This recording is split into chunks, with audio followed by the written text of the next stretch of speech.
¿Qué tal? ¿Cómo estás? Ponte cómoda, ponte cómodo. Vamos a ver cómo llegó China a ser comunista.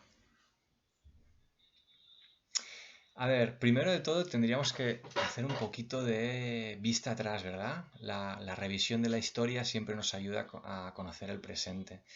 Vamos a viajar más de 100 años atrás, de hecho más de 150 años atrás, nos vamos a situar a finales del siglo XIX y vamos a ver cómo China, que se creía a sí misma el centro de la civilización, aquel país que mandaba sobre todo aquello que hay bajo el cielo, pues vamos a ver cómo va a ser humillada varias veces por las potencias europeas, especialmente por el Reino Unido, por el Imperio Británico, que va a exigirle pues que le compre todo el opio que en ese momento Gran Bretaña, el Reino Unido quiera venderle. Vamos a ver las guerras de opio, vamos a ver la rebelión de los Boxers, vamos a ver un montón de conflictos a finales del siglo XIX en los que China siempre saldrá perdedora ante las potencias occidentales.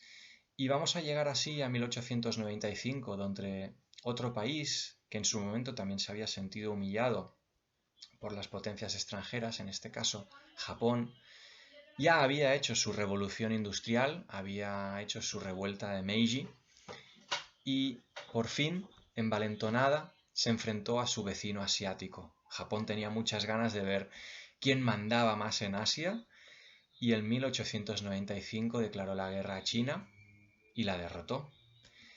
China nunca se ha rehecho de ello y de hecho en 1937, antes de la invasión de Polonia por parte de Alemania, Japón invadió Manchuria, un territorio al norte de China.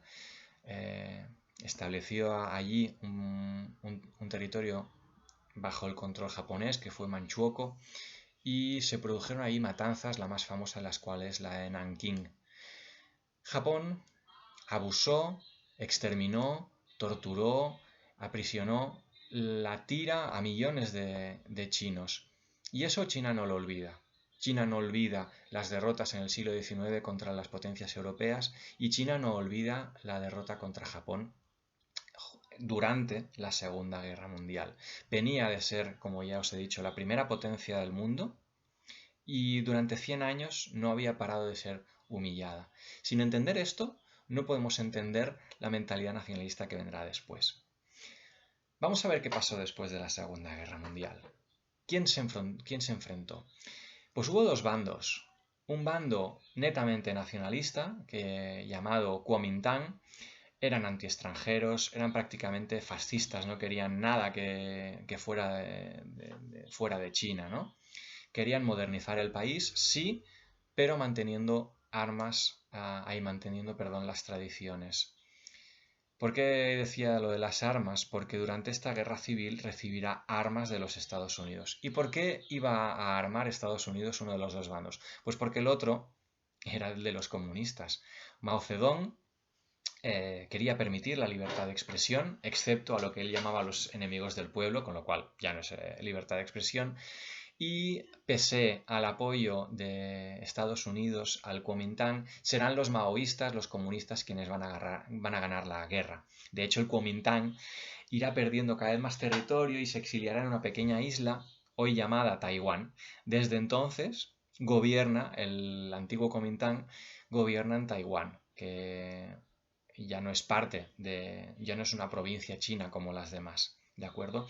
Mao Zedong era, como os he dicho, comunista, admirador de las teorías de Karl Marx, pero creará un comunismo a su medida. Ya veremos por qué. Será el nuevo presidente y habrá nacido la República Popular China. Vamos a ver cómo llegó China a ser comunista después o a tener el actual régimen que vemos. Primero de todo, tiene un partido único, que es el Partido Comunista Chino, con 89 millones de militantes.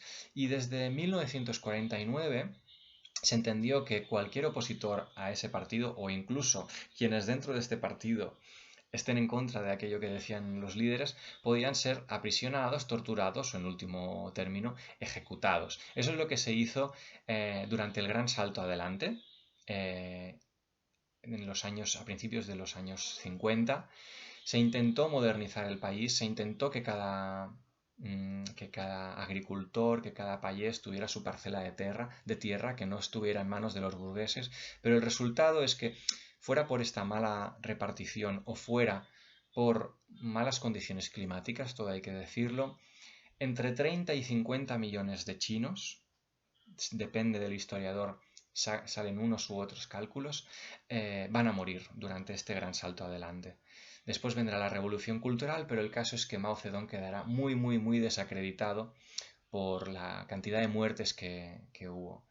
Participó China en las guerras de Corea entre el 50 y el 53 y de Vietnam entre el 55 y el 75. Corea le cae al noreste, Vietnam le cae en el sureste.